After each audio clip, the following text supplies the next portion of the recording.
tecnologías de hoy revolucionarán el transporte personal de mañana? Biónica, defensa, entretenimiento doméstico y exploración espacial. ¿Y por qué molestarse siquiera en predecir lo que vendrá? Predecir el futuro es muy importante a un par de niveles. Si no sabemos anticipar lo que va a ocurrir, perderemos tiempo reaccionando ante los hechos. Un buen lugar para empezar el viaje hacia el futuro es la carretera.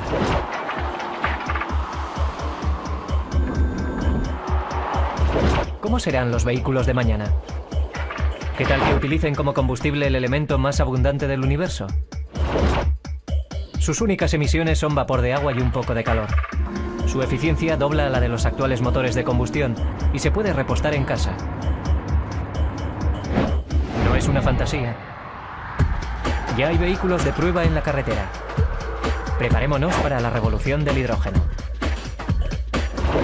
El vehículo de pila de combustible de hidrógeno hará con los coches y camiones de hoy lo que estos hicieron con el carro y el caballo hace 100 o 150 años. Fue un método completamente revolucionario de transporte automotriz.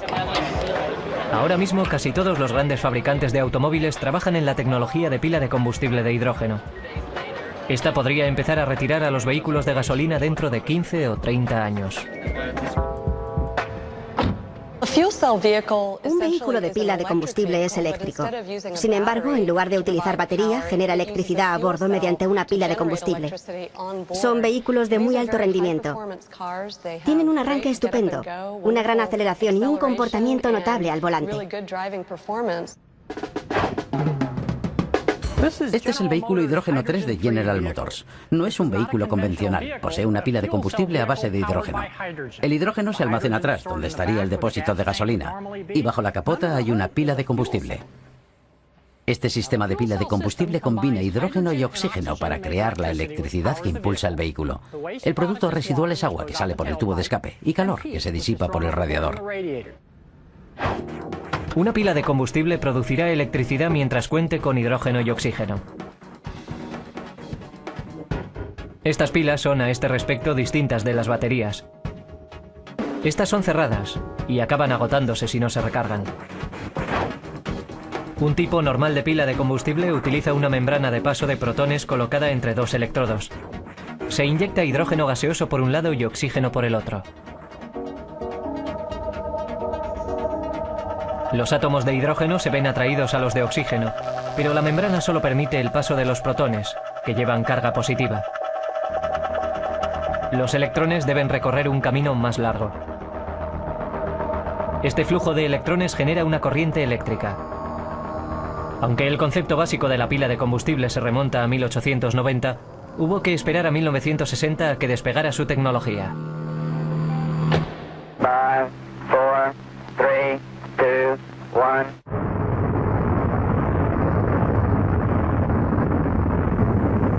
La NASA, buscando una alternativa a las pesadas baterías, utilizó pilas de combustible en las misiones Géminis, en las misiones a la Luna y finalmente en el transbordador espacial. Un beneficio indirecto es que el subproducto de la pila de combustible es agua potable.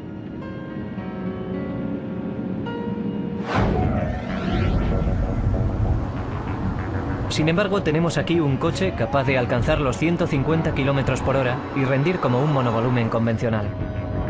Es impresionante, aunque los ingenieros aún deben limar algunas asperezas técnicas antes de que podamos quemar los neumáticos de un vehículo de pila de combustible.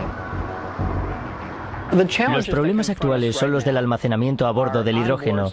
¿Cuánto hidrógeno se puede llevar a bordo para obtener la autonomía necesaria? Debemos reducir el coste de los componentes para que el vehículo sea más asequible. Una infraestructura de repostaje robusta y a nivel nacional resulta también crítica. El hidrógeno puede producirse a partir de diversas fuentes, entre ellas carbón y gas natural. El hidrógeno incluso puede producirse mediante electrólisis, pasando corriente eléctrica a través del agua para romper sus moléculas en hidrógeno y oxígeno. Puede ser lo que nos libere de la dependencia del petróleo. Sin embargo, en la actualidad la producción de hidrógeno no es tan verde como se quisiera. Ahora mismo, la mayoría del hidrógeno producido comercialmente procede del gas natural. Si se utilizan combustibles fósiles en la producción del hidrógeno y el proceso genera contaminantes del aire, quizá no ganemos con el cambio. Por eso, el objetivo de numerosos investigadores preocupados por el medio ambiente es el de producir hidrógeno solo a partir de fuentes renovables. Las fuentes renovables incluyen las energías eólica y solar y la producción geotérmica de electricidad. Y por supuesto, esta electricidad puede usarse para producir hidrógeno a partir del agua. Otro problema consiste en construir una infraestructura de hidrógeno desde cero. El gobernador de California, Arnold Schwarzenegger, cree tener la respuesta. I will sign an executive order creating a public and private partnership that will create hydrogen highways all over the state of California by the year 2010. El plan del gobernador Schwarzenegger de construir una autopista del hidrógeno requiere de 150 a 200 estaciones de combustible estratégicamente situadas en las carreteras de California.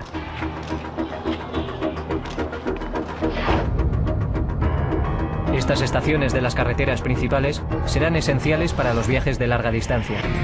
Sin embargo, para las distancias cortas, Honda tiene un plan para repostar con mayor facilidad. Tan fácil como ir hasta el garaje.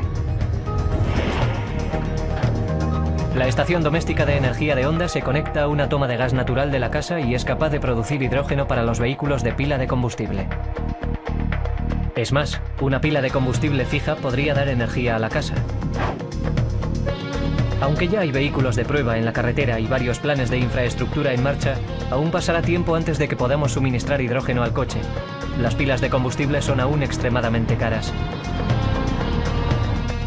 Si se pusiera hoy a la venta un coche de pila de combustible de hidrógeno, este costaría cientos de miles de euros. El tiempo y el progreso tecnológico harán descender los precios. Sin embargo, podrían pasar entre 15 y 30 años antes de que un vehículo de pila de combustible práctico y competitivo llegue al público. Esperemos que la promesa de una economía del hidrógeno merezca la espera. La idea de poder conducir sin contaminar y contar con fuentes diversas de hidrógeno me parece tremendamente emocionante. Y supongo que será algo que gustará a la gente. Por desgracia, eso no ayudará a eliminar los atascos, de modo que no podremos ir más rápido a ningún sitio. Ahí es cuando podría venir bien un coche volador del futuro. Ahora mismo tenemos tres tipos distintos de vehículos. Un coche que corre por el suelo, el avión que nos lleva de un punto a otro, y luego tenemos unas cosas enormes financiadas públicamente que nos llevan al espacio. El futuro hará converger esos tres vehículos en uno. Un automóvil, avión, nave espacial. Eso reduciría el viaje de Boston a Nueva York de 4 horas a 45 minutos. ¿Cómo echamos a rodar las ruedas de la tecnología? Pues deberíamos empezar deshaciéndonos de la rueda, porque la rueda es la causa de una fricción tremenda. Con la nanotecnología, una de las cosas que quizá podamos hacer es eliminar el pavimento implantando cables de repulsión magnética bajo un césped y convertir nuestras carreteras en zonas verdes. Cada coche se conectará a una red. Los vehículos funcionarán con un piloto automático que permitirá a los vehículos viajar a menor distancia unos de otros y a velocidades increíbles. Adiós a las multas de tráfico y a los accidentes. En el futuro no existirá el límite de velocidad. Como el coche de mañana, en el futuro muchas cosas pensarán por sí mismas, incluyendo Guerrero Robot. Nos guste o no, llegan las máquinas.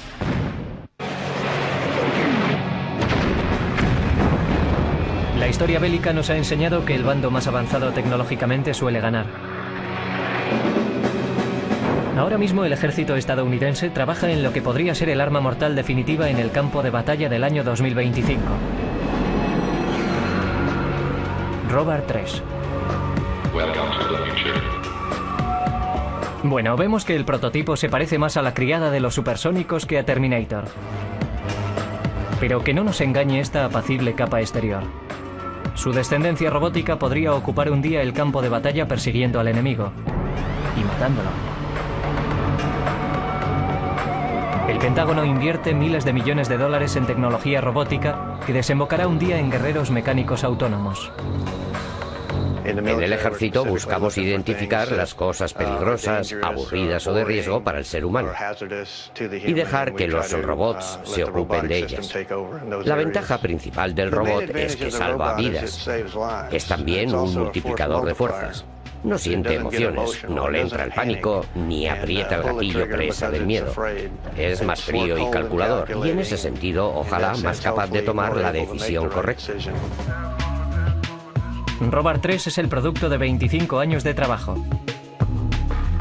Es un prototipo de investigación autónoma desarrollado en el Centro de Sistemas de Guerra Espaciales y Navales de San Diego, California. Equipado con varios sensores, es el primer robot capaz de detectar una posible amenaza, analizarla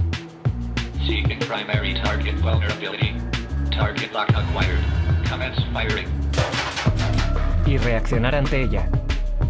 En esta demostración, la amenaza resulta ser una lata de refresco.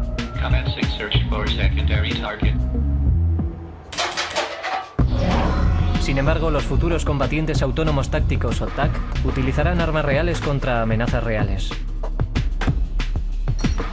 La idea básica de equipar a un robot con un arma es algo controvertida.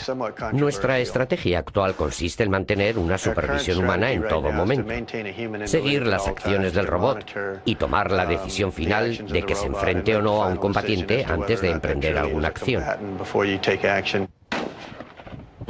Cuando hablamos de robots, se tiende a pensar en androides, en cosas con 2 patas, 2 brazos y cabeza, algo como el Terminator de Schwarzenegger. Los robots pueden ser muy pequeños, pueden parecer insectos, pueden parecer camiones, pueden parecer aviones. Ya existen cientos de máquinas manejadas a distancia en Irak y Afganistán, comprobando búnkers, registrando edificios y desactivando explosivos. Sin embargo, aunque útiles, estas máquinas las controla a distancia al menos un soldado. El objetivo es hacer máquinas autónomas o TACs capaces de pensar por sí mismas.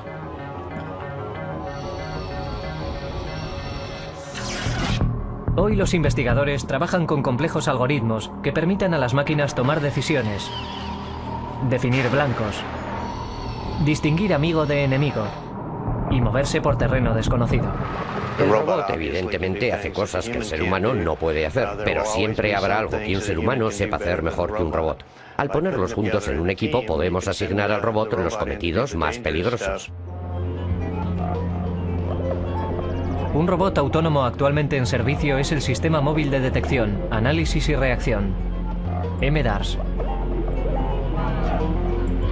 Este es el robot exterior MDARS. Se trata de un robot autónomo de seguridad que vigila instalaciones fijas en la parte continental de Estados Unidos.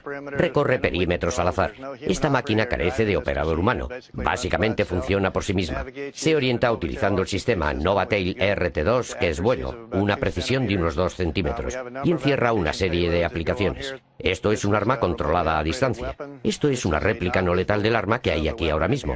Podemos retirar esto y colocar el arma de verdad que tiene este mismo aspecto. Contamos con una serie de sistemas para evitar colisiones. Es decir, que el sistema se anticipa constantemente para procurar que no haya nada en su camino. Tenemos atrás una bolsa de tipo marsupial con un robot portátil. Así, este sistema con motor diésel puede llevar este robot hasta un punto y soltarlo para que entre en lugares por los que el sistema entero no cabe. Bajo tierra, en refugios, búnkers, túneles, interiores de edificios. Nos permite colocar un sensor prácticamente donde queramos. Los robots del campo de batalla harán de animales de carga o de protectores, pero todos estarán conectados compartiendo la información. Una situación de guerra urbana consiste en colocar cañones automáticos que protejan a los soldados ocupando una ciudad hostil. Cuando un enemigo dispara sobre soldados, el ser humano se pone a cubierto. Sin embargo, estos robots, conectados entre sí, triangulan el punto de procedencia del disparo y envuelven el fuego instantáneamente. Un insurgente efectúa un disparo. Antes de que ese insurgente tire el rifle y corra, una granada entra por la ventana. Así el insurgente paga un precio muy alto por atacar a alguien que lleve un robot. ¿Pero qué sucede si uno se cortocircuita? ¿Qué ocurre si los robots armados se vuelven lo bastante listos para decidir que ya no les somos útiles y empiezan a ponernos fuera de servicio? ¿O solo es ciencia ficción? La ciencia ficción precede a la ciencia real. Dentro de 20 o 30 años tendremos la capacidad de reproducir el cerebro humano. Seremos capaces de ponerles inteligencia y la capacidad de distinguir amigo de enemigo. Esa será la verdadera cuestión. El ser humano no puede hacerlo ahora, así que ¿cómo esperar que pueda hacerlo un robot que imite la inteligencia humana? Va a ser todo un problema y muchas personas tienen miedo a los robots inteligentes. Imaginamos que las máquinas trabajarán con los seres humanos bajo supervisión y que no les dejará a su aire el 100% del tiempo. Existen varios problemas tecnológicos que deberán superarse antes de que el guerrero robot autónomo llegue al campo de batalla. Pero no nos engañemos. Llegan las máquinas. La cuestión, repito, no es si lo vamos a tener, sino cuándo. La tecnología nos llevará inexorablemente a eso.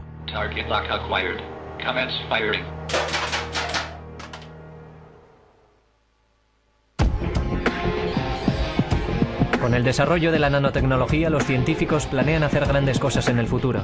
Curar el cáncer, erradicar el hambre y, por supuesto, construir el mejor sistema de entretenimiento doméstico. Los televisores del futuro se encogerán hasta el tamaño de la retina y crecerán más grandes que una casa. En lugar de tener el televisor en la sala de estar estará en el televisor. Ahora mismo se están inventando materiales que pueden actuar como pantallas de televisión independientemente de su tamaño. Así podremos pintar o desplegar pantallas sobre paredes, suelos y techos. Podremos caminar sobre ellas y colgar cuadros en ellas, aunque esto ya no hará falta porque los cuadros podrán proyectarse como parte de la pantalla. Así podremos entrar cada vez en un cuarto distinto si queremos programarlo así. Y eso supondrá un gran cambio.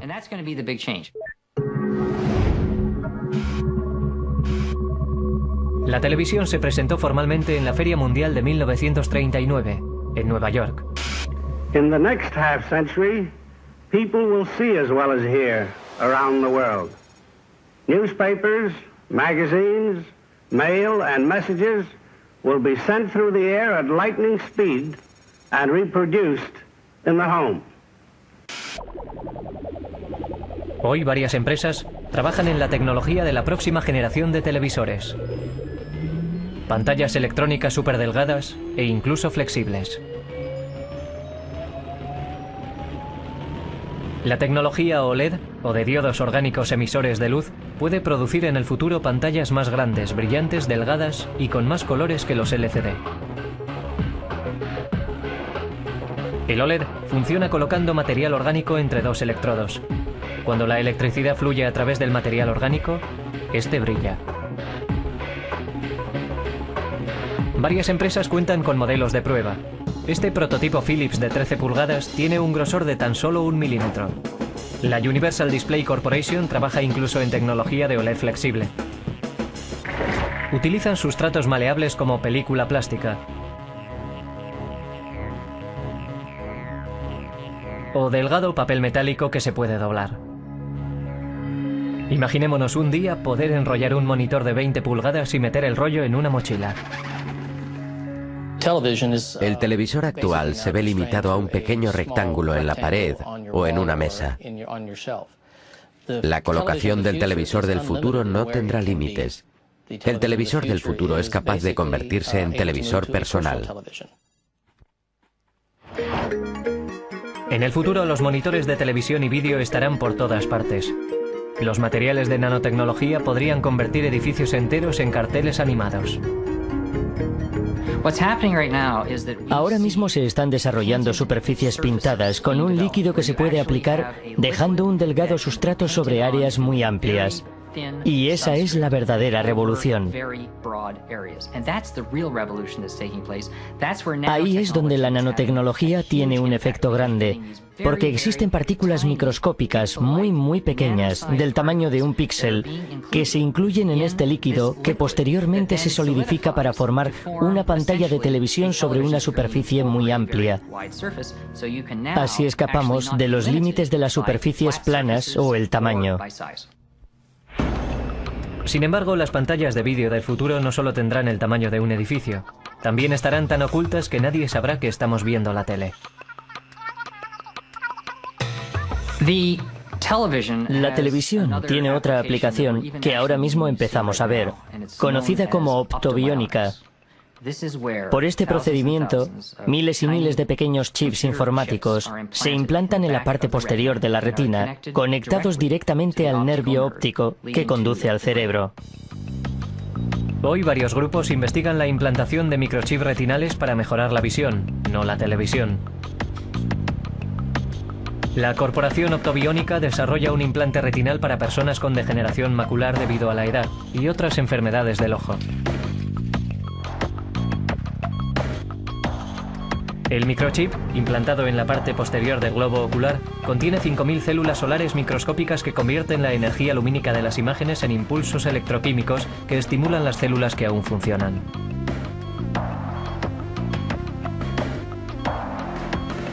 Las pruebas clínicas empezaron en el año 2000. Hasta ahora ningún paciente ha rechazado los implantes y todos han mejorado la vista. La telerretina puede ser lo siguiente, así que no cambiemos de canal. En el futuro, incluso el mando a distancia puede convertirse en un objeto del pasado. A continuación, gracias a un implante cerebral, cambiar de canal podría ser tan fácil como cambiar de idea. ¿Quién no ha querido poseer control telequinético? En el futuro quizá podamos. Los interfaces cerebro-máquina, entre ellos los implantes cerebrales, pronto mezclarán microchip y carne para crear un auténtico hombre biónico, quizá con poderes telequinéticos. Muchas personas tienen la típica idea de que vienen las máquinas, tomada de Hollywood. En fin, sí que vienen las máquinas, pero estas somos nosotros, porque asistimos al matrimonio entre el mundo informático electrónico y el cerebro humano. ¿Pero tienen los científicos la tecnología necesaria? ¿Tienen los científicos la capacidad de fabricar el primer ser humano biónico? La respuesta es sí. Y este ya existe. Científicos de todo el mundo trabajan actualmente en interfaces cerebro-máquina o BMI, instrumentos que facilitan la comunicación directa entre cerebro y ordenador.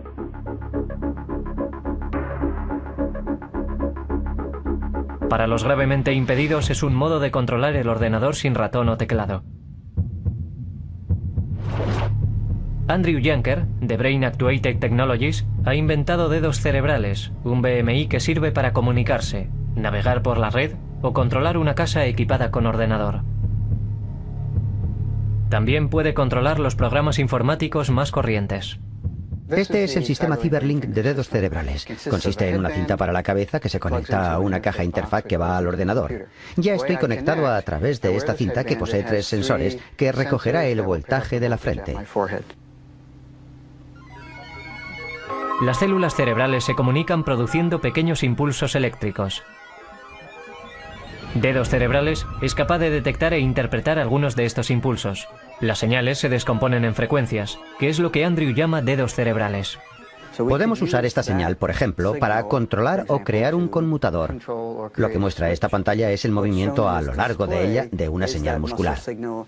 Y en el caso más sencillo, si levanto rápidamente una ceja, creo un conmutador. Veamos que cuando la subo, el conmutador sube. Arriba, conmutador 1 encendido.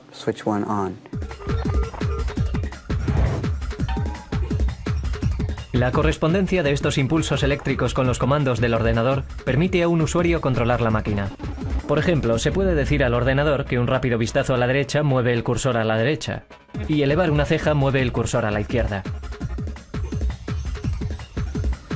Apretar ligeramente la mandíbula eleva el cursor y relajar el músculo hace que el cursor baje. Ahora la persona controla completamente un ratón. Sin embargo, una propiedad aún más asombrosa de dedos cerebrales es que recoge y descifra las frecuencias u ondas generadas por el cerebro.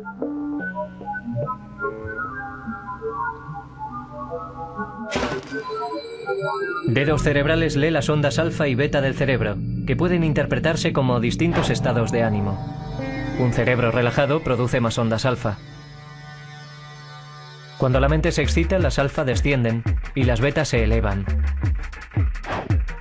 Al hacer corresponderse los impulsos eléctricos y fluctuaciones y las ondas alfa y beta con los comandos, Dedos cerebrales es capaz de controlar programas comerciales y juegos.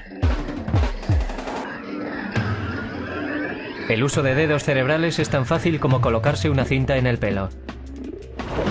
Sin embargo, existe un BMI más extremo en el horizonte para aquellos dispuestos a someterse al bisturí.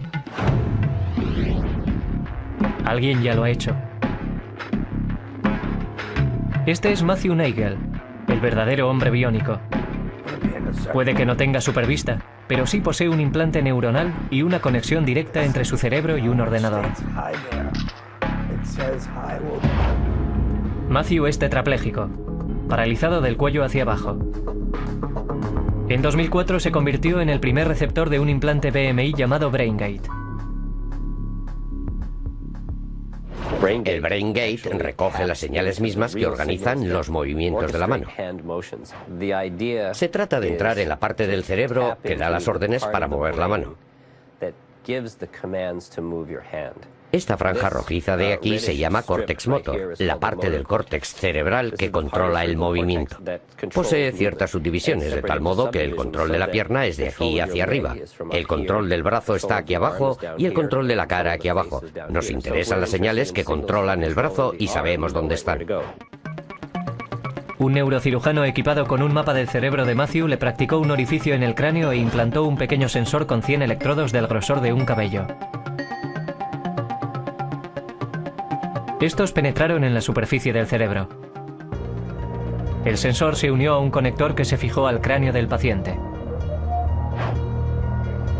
Un mes después de la operación, el equipo contuvo la respiración mientras conectaban a Matthew por primera vez. Después de 3 años de aislamiento, los médicos no sabían si el cerebro de Matthew aún enviaría señales legibles. En las inmediaciones, un carro llevaba los componentes con los que esperaban convertir el lenguaje de su cerebro en algo que el ordenador pudiera entender. Cuando grabamos el córtex motor y le pedimos que pensara en moverse a la izquierda o a la derecha, vimos que la actividad cerebral cambiaba. Fue un paso fundamental. Cuando lo vimos ya supimos que podríamos descifrar la información, interpretarla como movimiento de la mano y permitirle usar los pensamientos para controlar el cursor de un ordenador. A los pocos días, Matthew podía mover el cursor tan solo pensando izquierda, derecha, arriba o abajo. Next, I'm going to paint a circle. That's the best circle I can do. Now I'm going to exit. Los colores representan el cambio de actividad en los distintos electrodos, y este mosaico parpadeante de información nos habla de la intención, es decir, los movimientos que pretende efectuar el paciente. Matthew incluso ha demostrado ser capaz de abrir y cerrar una mano robótica con el pensamiento.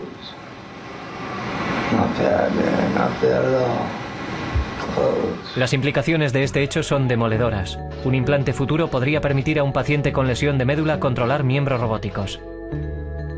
Los BMI podrían utilizarse un día para controlar supertrajes que doten a personas normales de fuerza sobrehumana. Tendríamos, por ejemplo, un esqueleto superfuerte en el exterior del cuerpo que se puede controlar y en el que nos podemos meter y manejar un peso 4 o 5 veces mayor del que podamos levantar. Ahora mismo los BMI no confieren fuerza sobrehumana. Sin embargo, están marcando la diferencia para muchos. Las personas que los usan han recibido superpoderes al abrirles mundos que estaban cerrados. ¿Están planificando las vacaciones de 2055? No vayan a la Luna, no vayan a la Atlántida. Vengan al planeta rojo. Vean el vehículo marciano, el parque teledirigido, el Olympus Mons, que es el volcán más grande del sistema solar. Visiten el histórico lugar K2, donde los científicos encontraron los primeros fósiles marcianos. Cualquier cosa que decida hacer en sus vacaciones marcianas, le prometemos que no será de este mundo. Puede parecer ciencia ficción, pero el turismo espacial está en marcha. Hagamos las maletas. El 4 de octubre de 2004, Bull-Rutan probó que el espacio había dejado de ser dominio exclusivo de grandes organismos con fondos públicos. La empresa de Rutan, Scale Composites, financiada por el inversor Paul Allen, construyó una nave espacial que lanzó al cielo a su piloto a una altura de 377.591 pies, unos 114 kilómetros, y al libro de los récords. El equipo de Rutan había construido con fondos privados la primera nave espacial tripulada capaz de llegar al borde del espacio. El vuelo fue el segundo en una semana, con lo cual ganó el ansiado premio X Ansari, un trofeo de 8.300.000 euros, establecido para hacer arrancar la industria del turismo espacial. Ahora la meta consiste en organizar vuelos regulares para el ciudadano corriente.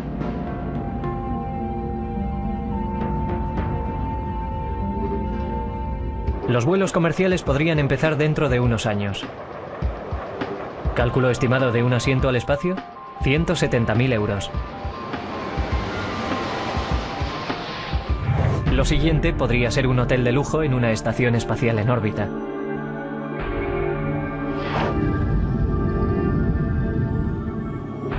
El 2004 fue además un año clave para la NASA. Dos vehículos de exploración de Marte, Spirit y Opportunity, empezaron a recorrer el planeta rojo.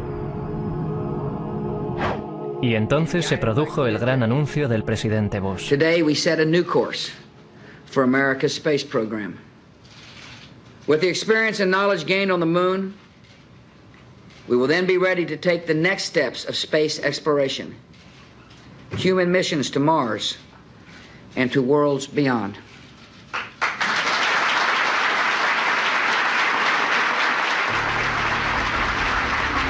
El compromiso presidencial con una misión tripulada a Marte incluye la construcción de un nuevo vehículo explorador y el establecimiento de una presencia humana continuada en la Luna con viaje final a Marte. El cálculo de los costes varían ampliamente entre 40.000 y 400.000 millones de euros. Estados Unidos se ha interesado mucho por el planeta rojo. 1964. Vuelo de la Mariner 4.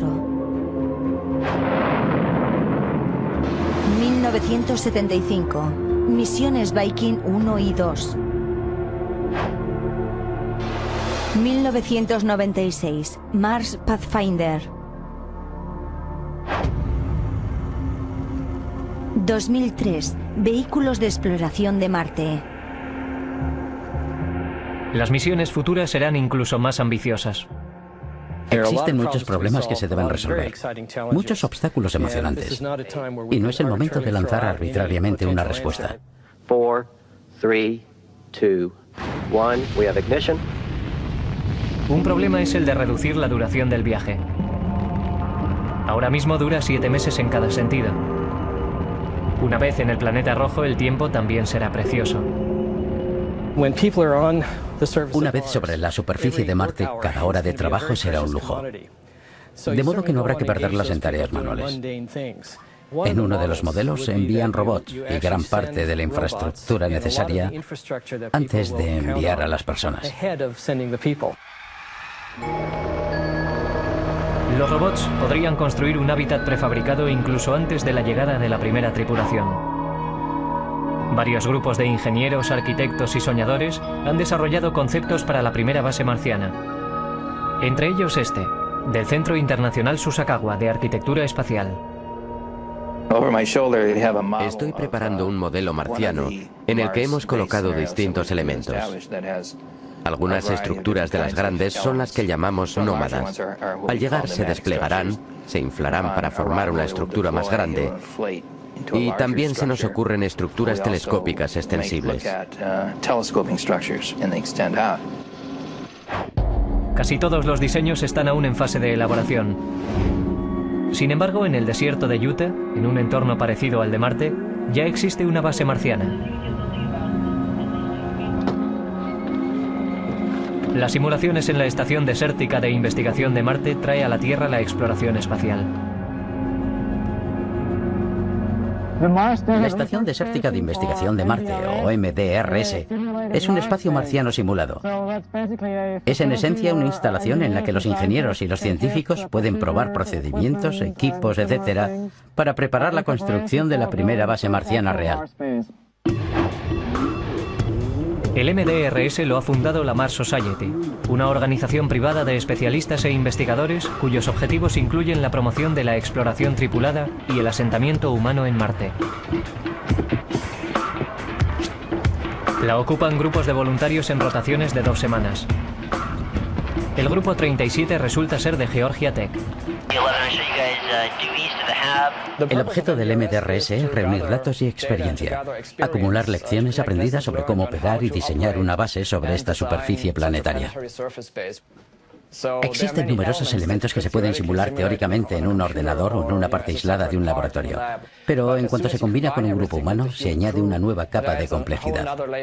Por eso es tan importante colocar todo en el mismo sitio, añadir un grupo humano y ver cómo funciona, porque el objetivo de enviar un grupo humano a Marte es lograr que sea productivo.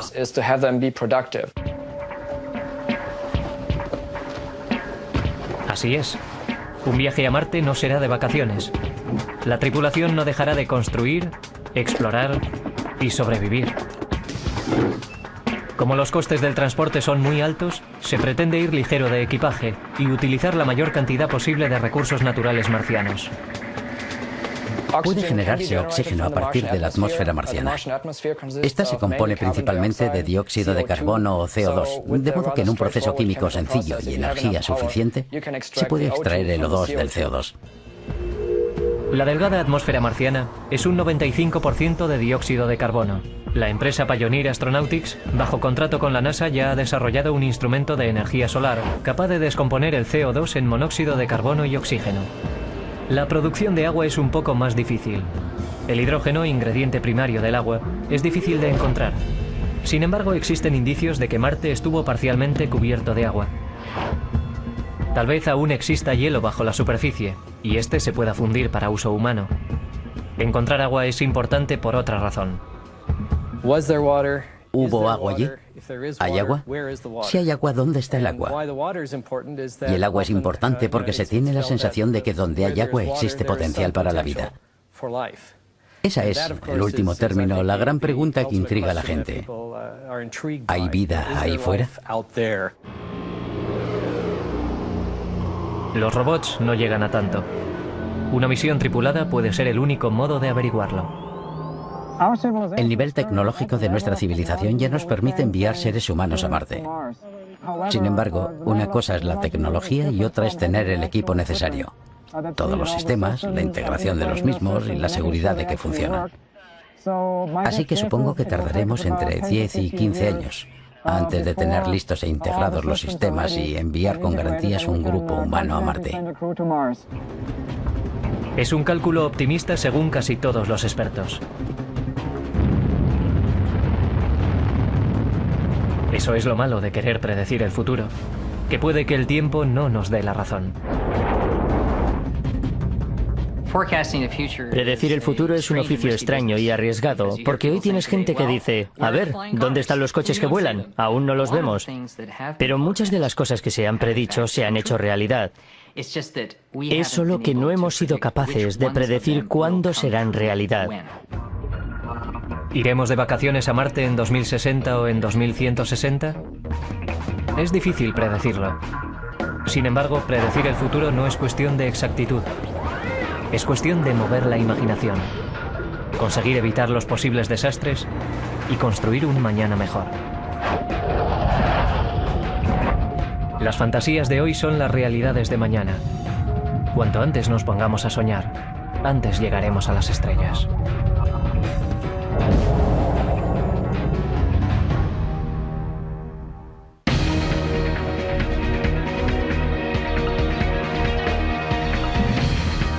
Sin ellas. ¿En qué medida han mejorado la condición humana? ¿Y a qué precio? A continuación, os mostraremos nuestro top 10 de inventos tecnológicos de la última generación, aquí en Maravillas Modernas.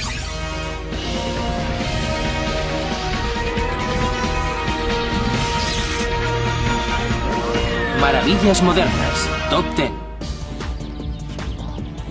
Enhorabuena. Si has llegado hasta aquí eres todo un superviviente. Has sobrevivido a una generación de innovaciones tecnológicas sin parangón.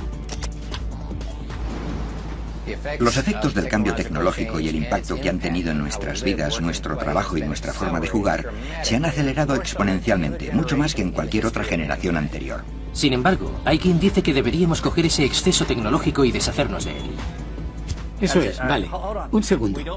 Ya apenas le prestamos atención a las cosas porque todas estas revoluciones técnicas nos permiten hacer varias al mismo tiempo, de una manera u otra. Maravillas Modernas lleva ya tiempo mostrando el rápido avance de la tecnología. Y ahora hemos decidido que ha llegado el momento de clasificar, por orden de importancia, los 10 mejores inventos de los últimos años. Hoy en día damos por sentadas muchas de estas cosas, pero en su momento cambiaron nuestra vida drásticamente, y la mayoría de ellas no existían hace unos años. Vamos a empezar en la mitad de nuestro top 10 tecnológico, en el número 5. La robótica.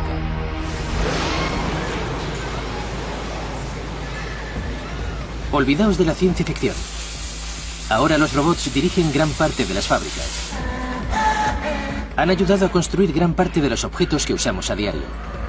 En el año 2008 había más de 1 millón de robots como estos.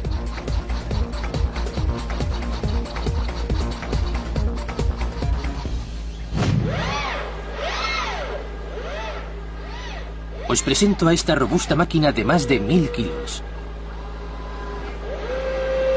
Corresponde al modelo R2000IB y no tiene que fichar. Trabaja 365 días al año sin descanso. Los resultados son mejores.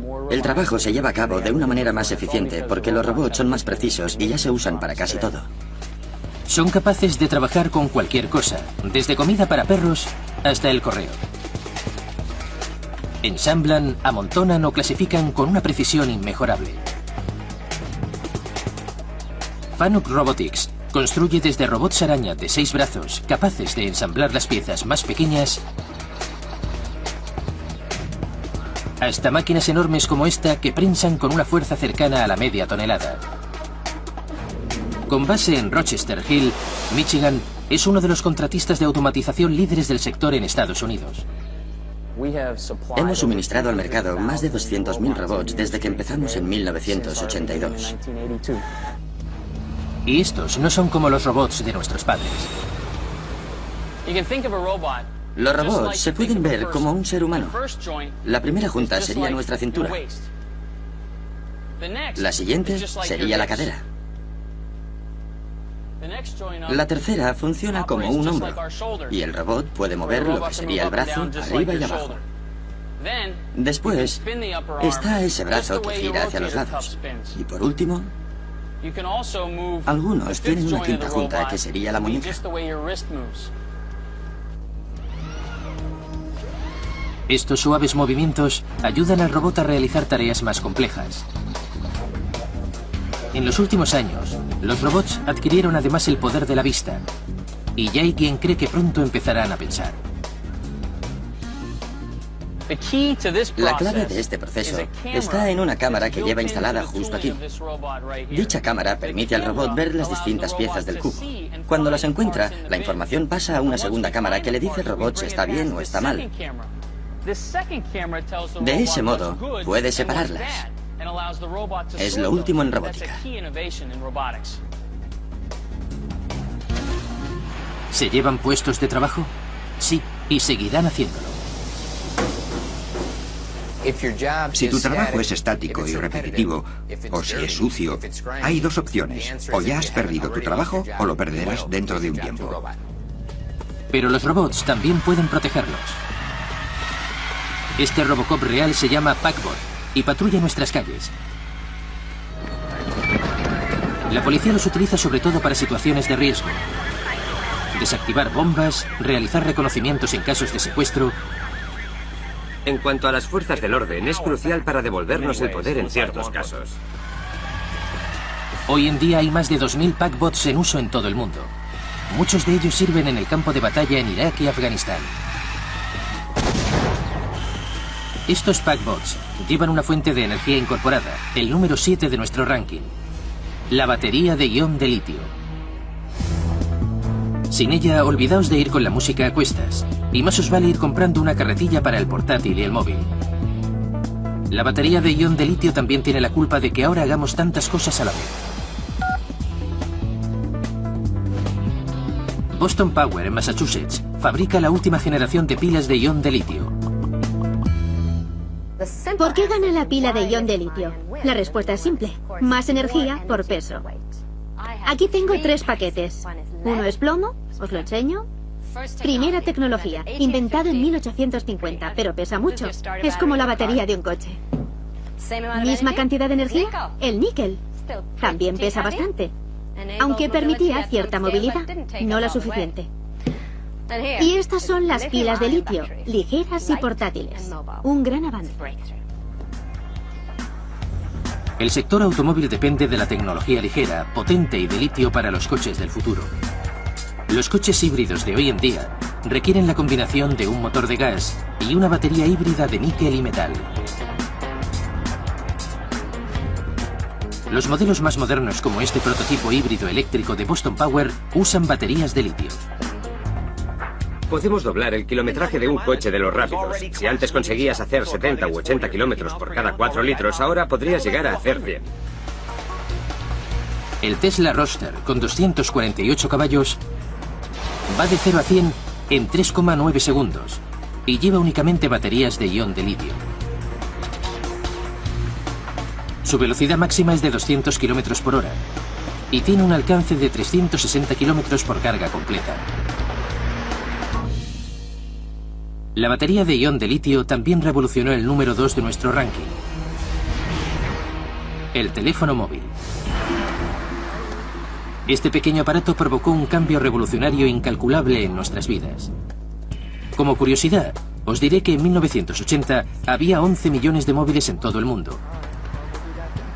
En el año 2008, aproximadamente 4.000 millones. Es un incremento del 35.000%.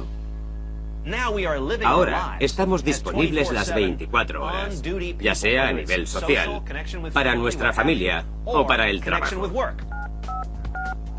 Hay un teléfono móvil por cada 2 personas en el planeta. Cada minuto se activan más de 1000. En el año 2000, los usuarios estadounidenses pasaron un total de 195.000 millones de minutos al teléfono. En 2008 superaron el billón. En África, el 75% de las llamadas telefónicas se realizan desde terminales móviles. Las líneas fijas son muy caras y casi inexistentes. La primera vez que vi un guerrero masái en África, él iba hablando por teléfono móvil. Antes de 1983, los móviles eran escasamente manejables.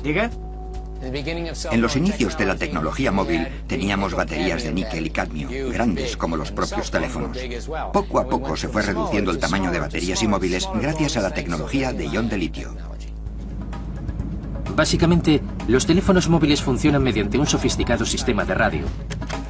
Tu teléfono envía un mensaje de radio a una torre de telefonía cercana. Dicha torre codifica tu llamada con una frecuencia para tu voz y otra para la voz de la persona con la que estás hablando.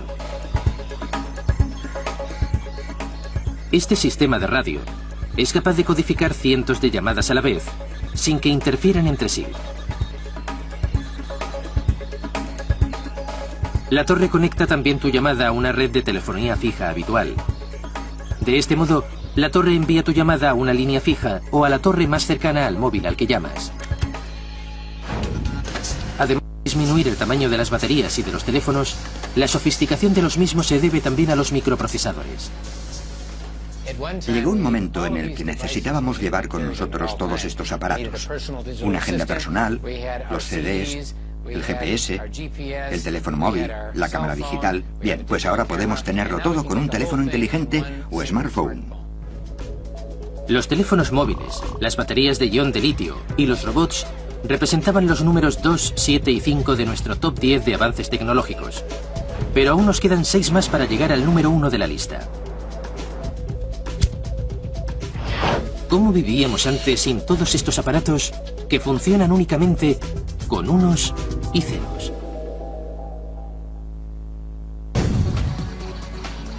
¿Cómo han cambiado nuestras vidas con los avances tecnológicos de las últimas décadas? ¿Ahora vivimos mejor? ¿Vivimos más estresados? Nos quedan por explorar 6 avances tecnológicos que revolucionaron el mundo antes de llegar al número 1. En el puesto 6 están los productos de la revolución digital.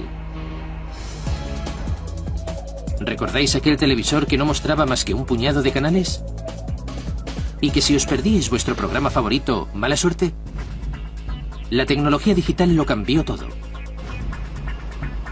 Si entráis en una tienda de electrónica, os veréis rodeados de pantallas digitales enormes, DVDs, cámaras y videojuegos. Aparatos digitales que han afectado a cómo nos divertimos, cómo jugamos y nos documentamos. Un sistema digital se basa en latidos eléctricos intermitentes, simbolizados con los números binarios 0 y 1 para representar información. Veamos un CD, por ejemplo. Se puede insertar cada vez más información en menos espacio, sin que se vea afectada la calidad de la reproducción. Sobre el CD se queman surcos con la información. Esos surcos se leen con un láser. Y lo que el láser entiende es si hay un surco o un 1, si no hay surco o un 0. Es decir, si en un CD caben 50 millones de bits de información, habrá 50 millones de ceros y unos. Estos ceros y unos forman un patrón en espiral que se convierte luego en notas de música, por ejemplo. El CD se lanzó al mercado en 1982 y reemplazó enseguida a los discos de vinilo. En 2008, los consumidores de los Estados Unidos compraron un total de 361 millones de CDs de música. Los DVDs salieron a la venta por primera vez en 1993 y en 2008 los estadounidenses ya gastaban en ellos más de 25.000 millones de euros al año entre ventas y alquileres. Un DVD y un CD se diferencian en la capacidad para almacenar datos. El motivo radica en que en un DVD los surcos son 4 veces más pequeños, por lo que la espiral que forman es más larga. Los DVDs han incrementado su capacidad hasta superar en 26 veces la de los CDs, ya que pueden albergar hasta 4 capas de información. Pero aún así no es suficiente para una película. Por eso se desarrolló una segunda tecnología digital, llamada compresión de vídeo MPG-2. La compresión de vídeo MPG-2 reduce el tamaño del archivo reutilizando la información repetida del mismo. En vez de almacenar la información de cada fotograma, la compresión digital deja que cada uno de esos fotogramas coja prestada aquella información del anterior que no ha variado. Es decir, cada fotograma nuevo contiene solo los datos relacionados con las modificaciones que ha sufrido el fotograma anterior. La fotografía digital también usa esos ceros y unos que se traducen a píxeles o puntos de luz, sin esperar a revelar el carrete. Por eso podemos ver las fotos nada más hacerlas. Las cámaras digitales no llevan con nosotros muchos años. Esta es una de las primeras cámaras digitales que llegaron al mercado. Su capacidad no alcanza el tercio de un megapíxel. Sin embargo, ahora tenemos cámaras modernas con una resolución de 12 megapíxeles y una capacidad de almacenamiento 36 veces superior a las antiguas en muchísimo menos espacio físico. Pero quizá donde más se notó esa evolución digital fuese en los videojuegos. La Wii se convirtió en la videoconsola por excelencia en 2006. ¿Qué ha sido eso? Tú fallando un pase. Ya, claro. La clave de la popularidad de la Wii está en que podemos interactuar físicamente con la pantalla de vídeo. Otra vez no. La empresa llamada Analog Devices fue la encargada de diseñar los diminutos sensores de movimiento que van instalados al mando o control remoto de la Wii. Digamos que es una masa suspendida por varios muelles. Imaginaos una cama elástica. También está suspendida por muelles. Y esos muelles le permiten moverse arriba y abajo, pero también de izquierda a derecha o de adelante a atrás. Todo eso se traduce en una corriente de ceros y unos que envía señales del mando a distancia a la propia consola. Estos sensores envían información a un procesador 100 veces más potente que los ordenadores personales de principios de los 80. Veréis que estos sensores son muy pequeños. Fijaos, comparados con mi dedo son minúsculos.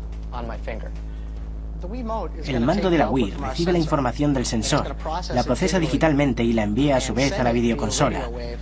Y desde la terminal de la consola, la información se procesa y se envía a la pantalla. Para iniciar la partida de tenis, solo tengo que levantar el mando, mover el brazo y sacar la bola. Cuando esa bola vuelve a mí, yo puedo girar y devolver el golpe.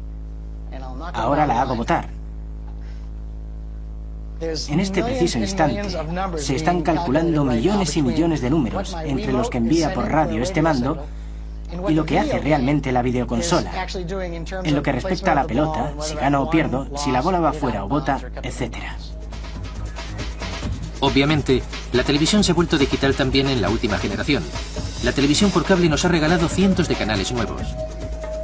Gracias a la tecnología digital, ya no solo decidimos qué queremos ver, sino también cuándo queremos verlo. Lo que nos lleva a nuestro puesto número 9. La función Time Shift. En los 80 éramos esclavos del televisor. Teníamos que estar frente a él en el momento preciso en que empezaba nuestro programa favorito. Ahora, con el aparato de vídeo de la televisión digital terrestre, podemos decirle a nuestro televisor qué queremos ver y cuándo. Es decir, vemos la tele cuando queremos y vemos todo lo que queremos. Ya no tenemos que perdernos nada. También podemos ver películas cuando nos apetezca con el sistema VOD o vídeo a la carta. Llega con hacer un clic para recibir lo que buscamos. El vídeo a la carta se inicia en la caja del televisor por cable. Al solicitar una película, la señal viaja por las líneas de fibra óptica de alta velocidad hasta un servidor de vídeo que funcionará de almacén de programas y vídeos digitales. En cuestión de segundos, ese servidor enviará el documento comprimido hacia nuestro televisor, que lo descomprimirá y lo emitirá a continuación.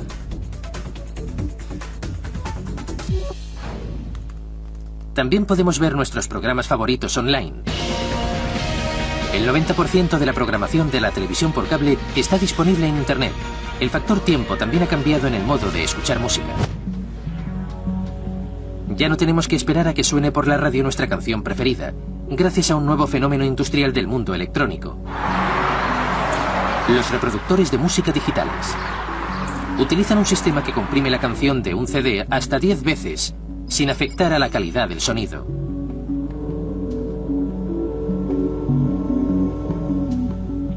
De esta forma, podemos descargarnos una canción mucho más rápido y almacenar miles de ellas en un reproductor portátil.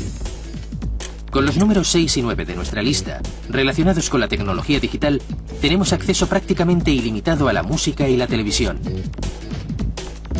Pero para comprar cualquiera de esos productos necesitamos otro de los objetos de nuestro top 10. De hecho, es casi imposible salir de casa sin él. Hace una generación, todavía nos movíamos con efectivo en los bolsillos. Eso ha cambiado. Intentad alquilar un coche, comprar un billete de avión o alojaros en un hotel. Es muy poco probable que lo logréis sin el invento número 3 de nuestra lista: la tarjeta de crédito. Hay cientos de millones de tarjetas de crédito en circulación y mueven unos 2 billones de euros al año. Las tarjetas de crédito han transformado nuestra vida financiera. En 1989, el saldo de las tarjetas de crédito de los consumidores estadounidenses era de 40.000 millones de euros. En 2008, esa cantidad ascendió a 700.000 millones. Un incremento del 1800%. Firme y presione OK con el lápiz. Ahora la usamos para todo. Pagamos con tarjeta la Coca-Cola o incluso un café. Usamos la tarjeta para casi cualquier cosa. Y eso no ocurría hace una generación. NCR, con base en Duluth, Georgia, suministra cajas registradoras que procesan la cinta magnética del reverso de las tarjetas de crédito. Esta cinta magnética es la que guarda todos los datos necesarios en 3 pistas. Cuenta con partículas de óxido de hierro. Al pasarle un imán, se activan bien hacia el polo norte, bien hacia el sur. Con lo que se crean una serie de ceros y unos que la máquina lee para identificar el número de la tarjeta, la cantidad autorizada, mi nombre, etc. Pero estos pequeños trozos de plástico también tienen un lado oscuro. En 1990, la deuda media de los hogares estadounidenses por tarjeta de crédito era de 2.000 euros. Hoy en día supera los 6.000. Además, a principios del siglo XXI, los casos de usurpación de identidad provocaron pérdidas de 15.000 millones de euros anuales en los Estados Unidos. Hoy en día esas pérdidas se han multiplicado hasta dar 40.000 millones al año. Las tarjetas de crédito son cada vez más inteligentes. Ahora algunas ya tienen un chip que las identifica, aunque empezamos a usar también tarjetas biométricas que requieren la cara, la voz o la huella, además de la tarjeta. Ya fuese con efectivo o tarjeta de crédito, hace años sabíamos el montante total de la compra con esto. Ahora usamos esta otra. Y es que casi todo lo que compramos actualmente lleva adjunta una serie de líneas blancas y negras.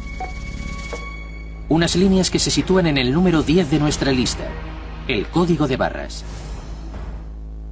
Los códigos de barras se escanean más de 5.000 millones de veces al día.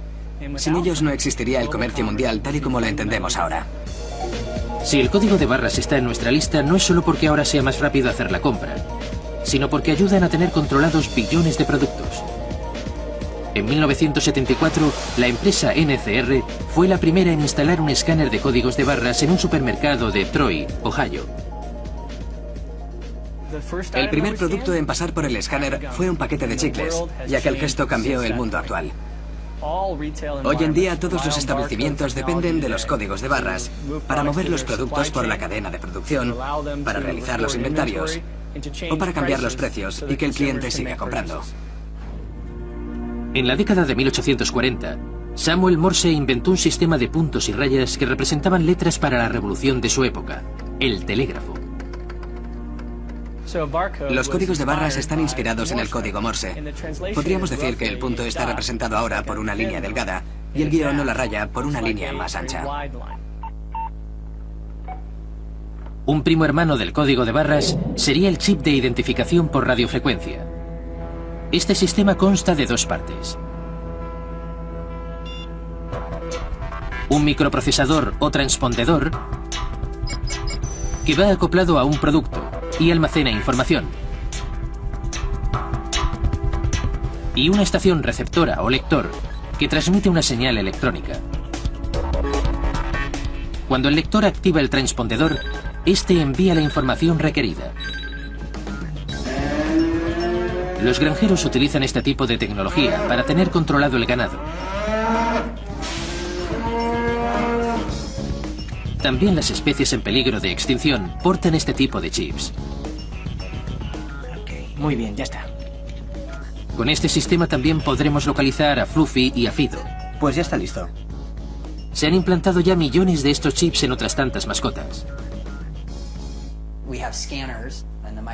Los microchips contienen un número único que nos permite identificar al animal y saber a quién pertenece. Solo hay que pasarle el escáner y entrar en la base de datos. Otra de las aplicaciones de estos chips de radiofrecuencia está en los peajes. Esto es un transpondedor de radiofrecuencia para pagar los peajes. Solo hay que ponerlo en el salpicadero o pegarlo a la luna delantera. Al acercarnos a la estación de peaje, se activa el lector y envía una pequeña cantidad de energía a mi transpondedor. De ese modo, este despierta y le envía mi número, que es único, claro. Así sabrá el lector quién soy para que el ordenador sepa a qué cuenta bancaria cobrarle el peaje.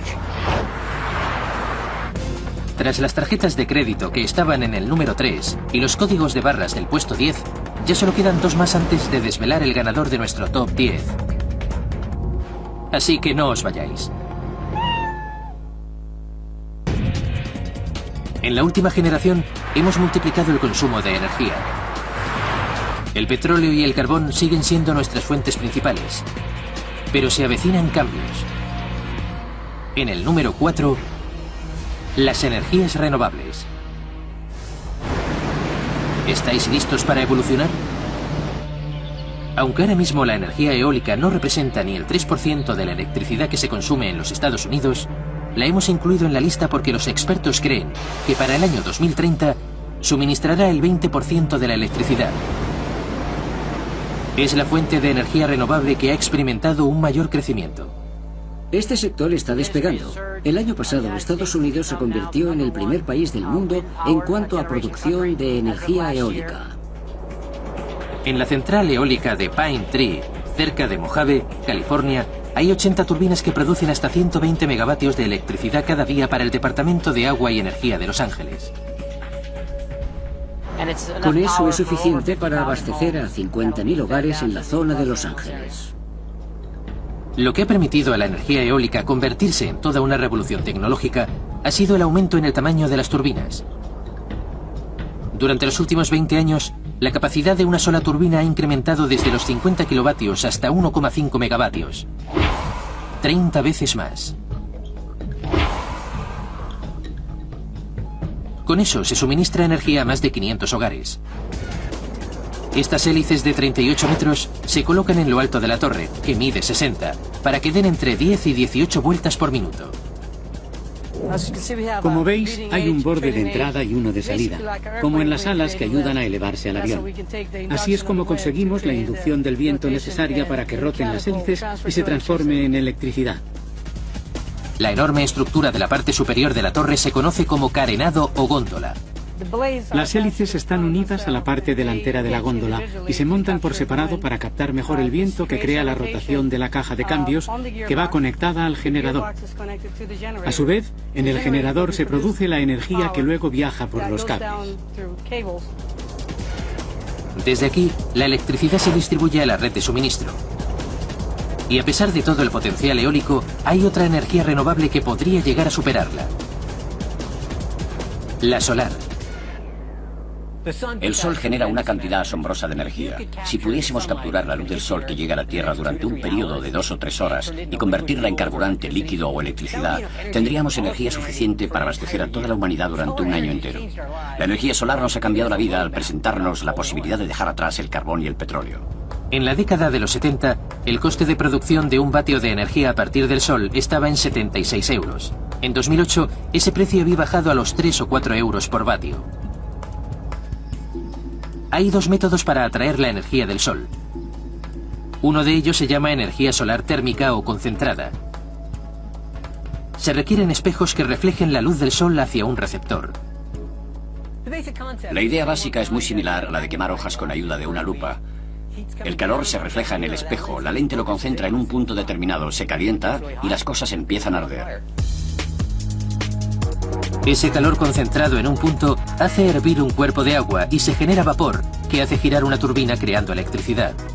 La energía solar concentrada es más válida para un uso comercial. Estoy seguro de que contribuirá enormemente al sector energético solar. El otro método de capturar energía solar es lo que denominamos energía fotovoltaica.